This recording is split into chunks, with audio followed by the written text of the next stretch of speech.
أعوذ بالله من الشيطان الرجيم بسم الله الرحمن الرحيم ولن تستطيعوا أن تعدلوا بين النساء ولو حرصتم فلا تميلوا كل الميل فتذروها كالمعلقة وَإِن تُصْلِحُوا وَتَتَّقُوا فَإِنَّ اللَّهَ كَانَ غَفُورًا رَّحِيمًا وَإِن يَتَفَرَّقَا يُغْنِ اللَّهُ كُلًّا مِّن سَعَتِهِ وَكَانَ اللَّهُ وَاسِعًا حَكِيمًا۔ اللہ ارشاد فرماتا ہے اور تم سے ہرگز نہ ہو سکے گا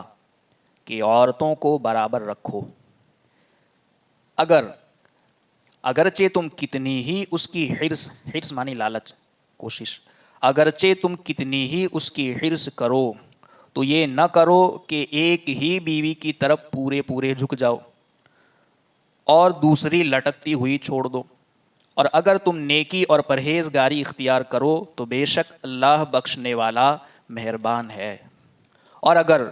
وہ میاں بیوی دونوں، وہ یعنی کہ میاں بیوی دونوں جدا ہو جائیں تو اللہ اپنی وسعت سے ہر ایک کو دوسرے سے بے نیاز کر دے گا، اور اللہ وسعت والا حکمت والا ہے۔ یہ ان دو آیتوں کا سیدھا ترجمہ ہے۔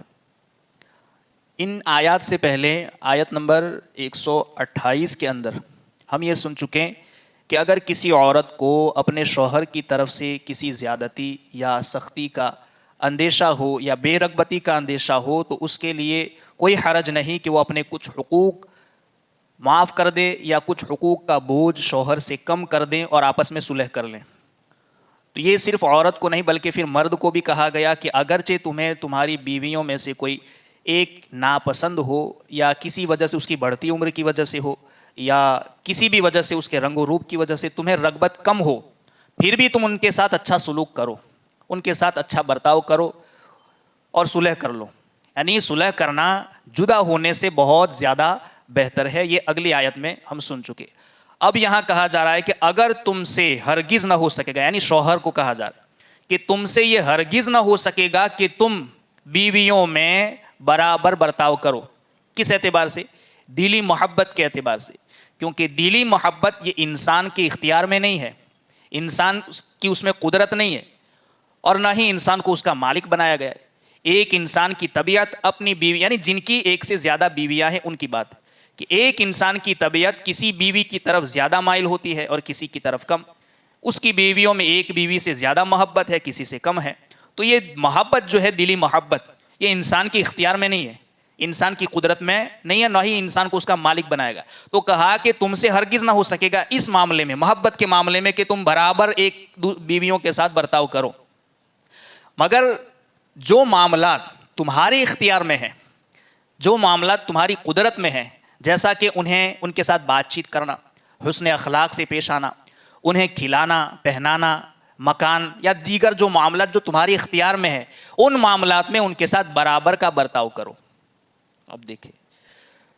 یعنی اگر تمہاری ایک سے زیادہ بیویاں ہوں تو یہ تمہاری قدرت میں نہیں کہ ہر چیز میں تم انہیں برابر رکھو، یہ تمہاری قدرت میں ہی نہیں ہے اور نہ ہی تمہیں اس کا حکم ہے۔ اور کسی چیز میں ایک کو دوسری پر ترجیح نہ دو، نہ میلان و محبت میں، نہ خواہش اور رغبت میں، اور نہ نظر اور توجہ میں۔ تم کوشش کر کے یہ تو کر نہیں سکتے، لیکن اگر اتنا تمہاری قدرت میں نہیں ہے، یعنی محبت دلی میلان یہ تمہاری اختیار میں نہیں، تمہاری قدرت میں نہیں، اور نہ ہی تم کوشش کر کے بھی برابر کر سکتے ہو، اگرچہ یہ تمہاری قدرت میں نہیں، اس وجہ سے ان تمام پابندیوں کا بوجھ تمہارے اوپر نہیں رکھا گیا، اور قلبی محبت اور طبعی میلان جو تمہاری اختیار میں نہیں ہے، تم اس میں برابری کرنے کا تمہیں حکم نہیں دیا گیا، تو نہ کرو کہ ایک ہی، یعنی ایسا بھی نہ کرو کہ تم ایک ہی بیوی کی طرف پورے جھک جاؤ اور دوسری بیوی کے لازمی حقوق بھی ادا نہ کرو۔ یعنی اگرچہ دلی محبت، دلی میلان، طبعی میلان تمہاری اختیار میں نہیں ہے، کسی سے آپ زیادہ محبت کرتے ہیں، کسی سے کم، تو اس میں آپ برابری نہیں کر سکتے، نہ صحیح، مگر جو معاملات تمہاری اختیار میں ہے تو ان معاملات میں ایسا نہ کرو کہ تم ایک ہی کی طرف جھک جاؤ اور دوسری کو بالکل لٹکتا ہوا چھوڑ دو،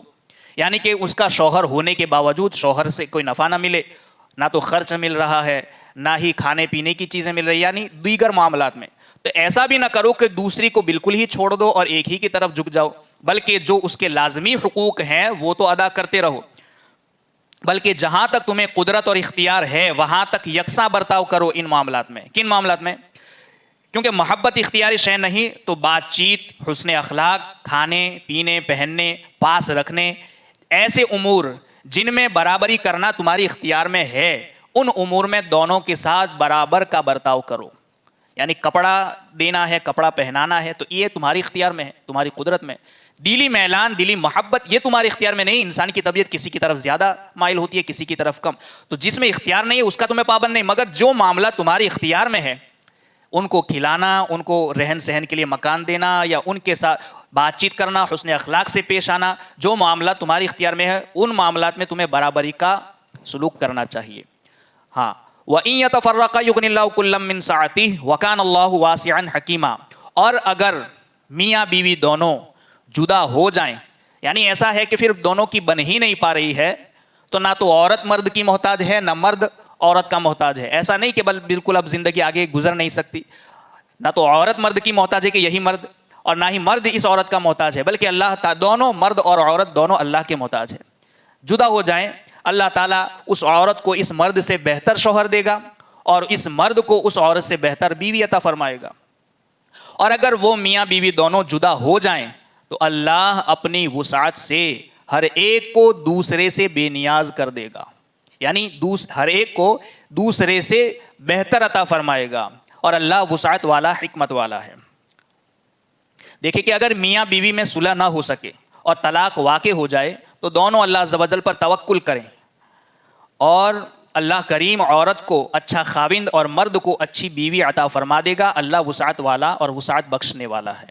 یعنی اگر ایسا ہے کہ صلح کرنے کے بعد بھی معاملات ٹھیک نہیں ہو پاتے ہیں تو ایسا نہیں کہ راستہ بند ہے،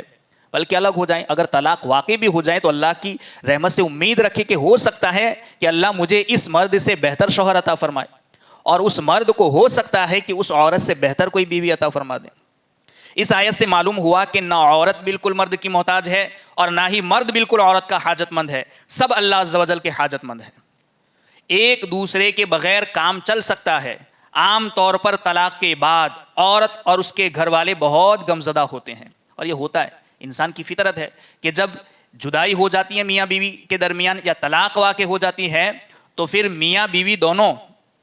کے گھر والے بہت زیادہ پریشان اور غمزدہ ہوتے ہیں۔ تو ایسے موقع پر اگر یہ آیت مبارکہ بار بار پڑھی جائے، کون سی؟ کہ اللہ کی رحمت سے امید لگائے بیٹھیں، اللہ پر بھروسہ رکھے، ہو سکتا ہے اللہ مجھے اس سے بہتر مرد عطا فرمائے، اور ہو سکتا ہے اللہ مجھے اس سے بہتر بیوی عطا فرمائے،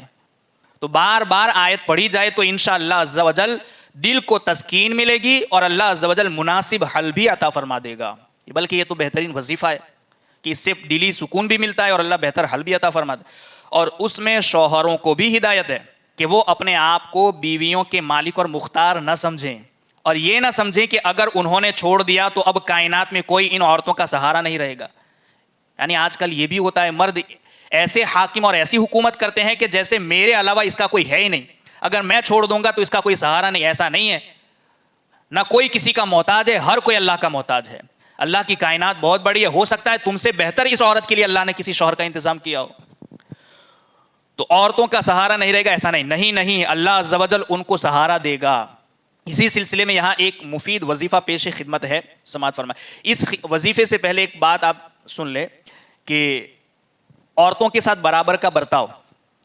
حضرت عائشہ صدیقہ رضی اللہ تعالیٰ عنہ بیان کرتی ہیں کہ نبی کریم صلی اللہ علیہ وسلم، یعنی جن چیزوں میں انسان کو اختیار نہیں ہے وہ انسان چاہ کر بھی اس میں برابری کا سلوک نہیں کر سکتا، جیسے دلی محبت، ایک انسان کسی سے زیادہ کرتا ہے، کسی سے کم، اب اس کی طبیعت میں کوشش کرنے کے بعد بھی ایک کی طرف زیادہ دل جھکتا ہے، کسی کی طرف کم جھکتا ہے، تو یہ اختیار میں نہیں ہے۔ حضرت عائشہ بیان کرتی ہیں کہ نبی کریم صلی اللہ علیہ وسلم اپنی ازواج کی باریوں میں عدل کرتے تھے، یعنی اپنی بیویوں میں باریوں کی باری آتی ان کی بیوی کے ساتھ رہنے کی یا وقت گزارنے کی، تو عدل کرتے تھے اور فرماتے تھے، اے اللہ، یہ میری وہ تقسیم ہے جس کا میں مالک ہوں، تو مجھے اس چیز پر ملامت نہ کرنا جس میں میں مالک نہیں ہوں۔ اب اس مالک نہیں ہوں کی تشریح امام ترمذی نے اس حدیث کا معنی بیان کیا کہ اس کا معنی یہ ہے کہ ان کے درمیان محبت میں برابری رکھنے کا میں مالک نہیں ہوں، یعنی دلی طبیعت، دلی محبت یہ انسان کے اختیار میں ہے ہی نہیں۔ اسی طرح ایک روایت ہے کہ حضرت قتادہ بیان کرتے ہیں کہ حضرت عمر بن خطاب فرماتے ہیں یا اللہ میرے دل میں جو محبت ہے میں اس کا مالک نہیں ہوں، اس کے سوا باقی امور میں مجھے امید ہے کہ میں عدل کروں گا. یعنی محبت میں انسان چاہ کر بھی بیویوں کے درمیان عدل نہیں کر سکتا. حضرت ابن عباس نے بیان فرمایا کہ آیت کا معنی یہ ہے کہ اگر تم چاہو بھی تو محبت اور جماع میں دو بیویوں میں عدل نہیں کر سکتے. ایک انسان کی دلی طبیعت ہے، کسی کی طرف زیادہ مائل ہوتی ہے، کسی کی طرف کم، مگر ایسا نہیں کہ آپ دیگر معاملات میں برابری کا سلوک نہ کرو.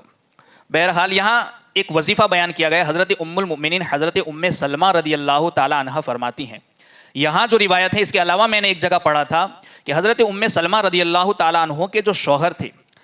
حضرت ابو سلمہ رضی اللہ تعالی عنہ،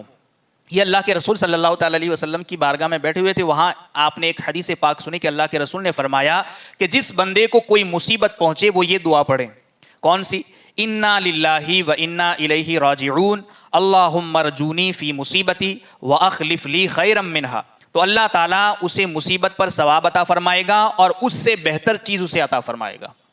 یعنی جو مصیبت پہنچی ہے اس سے بہتر اللہ اسے عطا فرمائے گا. تو حضرت ابو سلمہ نے سرکار سے یہ سنی حدیث اور جا کر کے اپنی بیوی حضرت ام سلمہ کو انہوں نے سکھا دیا کہ میں سرکار کی بارگاہ سے یہ سن کر آیا ہوں، تم بھی جب بھی کوئی مصیبت ہو اسے وظیفہ بنا لو، پڑھتے رہو کہ انا للہ و انا الیہ راجعون اللہم ارجونی فی مصیبتی واخلف لی خیرا منہا. تو اللہ تعالیٰ اس سے مصیبت ہے تو اس پر اجر بھی دے گا اور اللہ رب العزت اس سے بہتر اجر عطا فرمائے گا. اب ہوا یوں کہ حضرت ام سلمہ کے شوہر ابو سلمہ ان کا انتقال ہو گیا. اب یہ انتقال ہو گیا شوہر کا تو یہ مصیبت تھی، تو انہیں وہ بات یاد تھی اپنے شوہر کی سکھائی ہوئی کہ جب بھی مصیبت آئے انا للہ و انا الیہ راجعون اللہم اجرنی فی مصیبتی واخلف لی خیرا منہا، یہ پڑھا کیا. تو وہ پڑھتی رہی. مگر شوہر جو کہ صحابی رسول ہے، اب ان سے بہتر کون انہیں شوہر مل سکتا تھا؟ ایک صحابی کتنا بڑا مرتبے کا مالک ہوتا ہے، مقام صحابیت. تو ان کے شوہر تو صحابی رسول تھے اور ان کا انتقال ہو گیا تھا، اب اس سے بہتر کیا مل سکتا تھا؟ تو وہ پڑھتی رہی. فرماتی ہیں کہ جب میرے شوہر حضرت ابو سلمہ رضی اللہ تعالیٰ عنہ کا انتقال ہوا تو میں نے یہی دعا پڑھی، مگر اس کی برکت سے اللہ تعالیٰ نے مجھے ان سے بہترین شوہر یعنی کہ سرکار دو عالم صلی اللہ تعالیٰ علیہ وسلم عطا فرمایا. یعنی پھر سرکار نے ان کے ساتھ نکاح فرمایا. تو یہ ہے کہ جب مصیبت آتی ہے اور جب بندہ یہ دعا پڑھتا ہے تو اللہ اس سے بہتر اسے اجر عطا فرماتا ہے. وہ فرماتی ہیں کہ میرے شوہر حضرت ابو سلمہ کا انتقال ہوا تو میرے لیے بہت بڑی مصیبت تھی، مگر میں اپنے شوہر کا سکھایا ہوا وظیفہ پڑھتی رہی یہاں تک کہ میں سوچ رہی کہ اب ان سے بہتر مجھے کیا مل سکتا ہے.